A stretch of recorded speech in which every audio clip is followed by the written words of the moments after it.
macam Kamil. Mak mana, Mak? Kenapa Mak tak tolong Kamil, Mak? Kamil tak nak mati. Kamil tak nak mati tepi jalan, Mak. Mak. Tolong Kamil, Mak. Tolong Kamil, Mak. Kamu anak Makcik Siah kan? Mana Mak Kamil, Ustaz? Tolonglah. Panggil Mak saya. Tak boleh cakap tu Kamil. Mak kamu dah meninggal 3 tahun lepas, Kamil. Ustaz, saya dia HIV, Ustaz. 30 tahun saya menagih, Ustaz. Ya ke? Saya isap dadah, Ustaz. Macam tu, Meh, ikut Ustaz.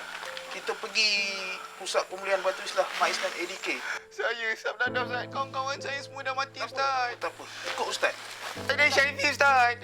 Kamu nak doakan mak kamu tak? Saya sakit, Ustaz. Apa? Kamu sakit, kamu ada HIV, kamu perlukan rawatan. Ustaz, saya tak nak, Ustaz. Ikut Ustaz. Kamu pergi ikut Ustaz. Boleh buat rawatan di Pusat Pemulihan Batu Islah MAIS dan ADK. Ustaz nak bawa saya pergi mana, Ustaz? Belajar agama, mengaji. Kami boleh jumpa kawan-kawan kami di sana. Tapi Ustaz, saya kotor, Ustaz. Saya ada HIV. Tak apa. InsyaAllah kami, Ustaz bantu. Ustaz bantu kami. Jom. Baik, Ustaz. Saya nak buktikan mak saya. Saya boleh jadi baik, Ustaz. Boleh, Ustaz, ya? Merujuk kepada video pendek yang ditayangkan sebentar tadi, kita dapat lihat dalam masyarakat kita banyak terdedah dengan isu gejala dadah yang mana satu ketika dulu meningkat naiklah ya, especially-nya di negeri Selangor.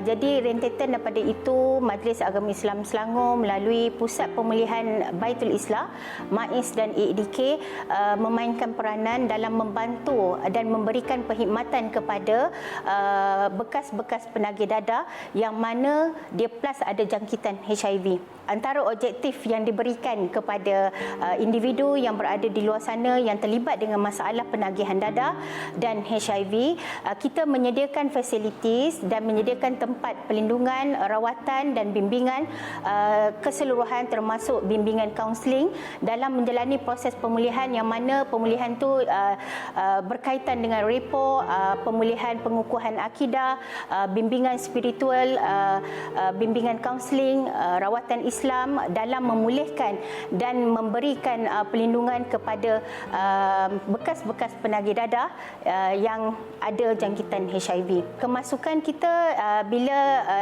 individu yang disahkan dijangkiti HIV, dadah dan HIV, kita menyediakan keseluruhan dengan memberikan bantuan menggunakan dana peruntukan zakat, dana asnaf Arikom, dan kita membantu golongan ini sehingga ke akhirnya. Okey, jadi di Baitul Islah ni menyediakan fasilitis yang cukup lengkap di mana kita ada pegawai perubatan, pembantu pegawai perubatan, kaunselor, kita ada rakan pembimbing sebaya dan kita panggil gelarnya sahabatlah ya, selaku caregiver membantu kepada individu yang berada di Pusat Pemulihan Baitul Islah. Dari segi pemeriksaan kesihatan, kita menyediakan segala keperluan dengan membawa mereka ke hospital untuk temujanji dan setiap waktu akan menjalani tempoh yang berada selama dia berada di Pusat Pemulihan Baitul Islah.